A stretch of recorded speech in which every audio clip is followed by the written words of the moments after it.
President Trump again lashing out at leaks coming straight out of the White House.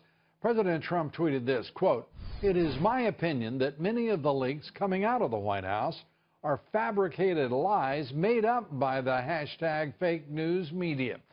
Whenever you see the words sources say in the fake news media and they don't mention names, it's very possible those sources don't exist but are made up by fake news writers. Hashtag fake news is the enemy. Well, joining us now is the friend to discuss this threat to the White House, to the country, posed by anonymous leaks and the complicit left-wing national media. We're joined tonight by Sara, national security war correspondent for Circa News. And Sara, great to have you with us. Is the president right? Well, this is what I think, Lou. I mean, I believe that these reporters are talking to people. It doesn't mean that what these people are saying is true. A lot of times what they do is they take small little pieces of truth, especially if this is coming from the intelligence community. If we're to believe that some of these leaks are from the intel community, what they do is they give a situation that was accurate, but then the information that they're giving is only partially truth. So when it gets out there, then it becomes a false narrative. And I think this is something that we really need to be concerned about. This is the problem with consistently relying on anonymous sources, and it creates a fake false narrative. A fake false narrative, and we fall into oftentimes the habit of going along with the left-wing national media's use of fake false narratives. I mean, what we're talking about are damn lies. Well, and we were also talking about complicit reporters because they know better. When you and I have ever used anonymous sources, and every journalist has, it doesn't become de rigueur. It does not become the standard of your craft. It's done for rare and exceptional, explicit purposes, given a hugely important story, but one in which the reporter and the editors of the publication understand with great conviction that the public's right to know is paramount.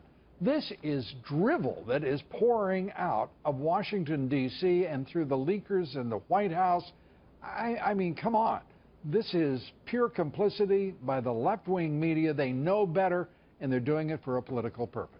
Well, and you have to be very careful as a journalist. I mean, when I'm covering stories that deal with intelligence, I cover national security, right, that we have multiple sources verifying the information and that there's actually an allegation. I can't allege that somebody is the target of an investigation unless I have facts to back that up.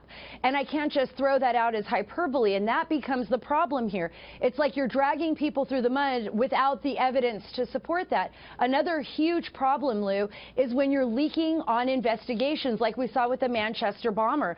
Those leaks, that information showing a second trigger, showing the actual photographs of the bomb by the bomb maker, I mean, revealed signatures out there. So Al-Qaeda or ISIS, the Al-Qaeda bomb maker, others who were involved in this were tipped off. I mean, whether they're in Libya or whether they're in Manchester, well, they got information, and they can move and skedaddle out of there before our guys can get in and grab them. How do you begin to comprehend who in the United States leaked that information? Because we know the president has confirmed, also Theresa May, the Prime Minister of the UK, Theresa May, acknowledging the United States leaked that material.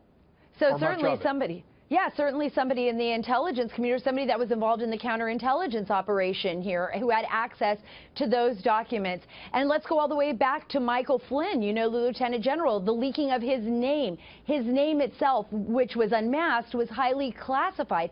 So only a small group of people had access to that name. We have to ask ourselves, you know, is something going to happen here? Will there be an investigation into the leakers?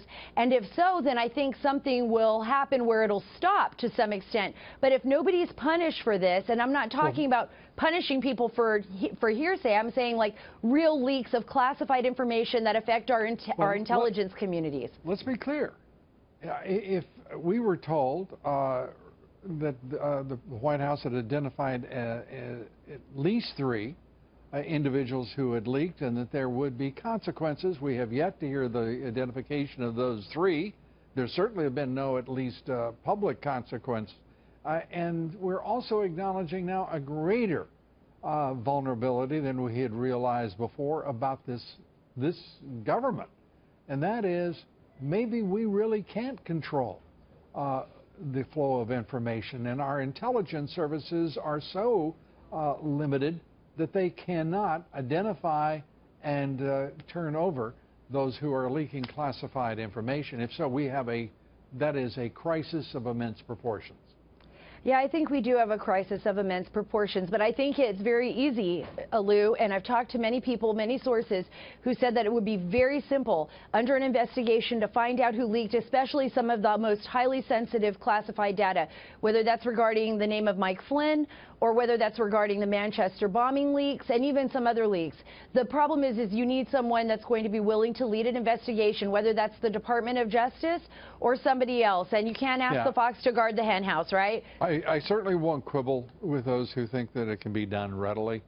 I think they're mistaken. I think that I truly believe the permanent bureaucracy, the deep state is so entrenched with those who have a high partisan objective that it is going to take an extraordinary effort to root them out.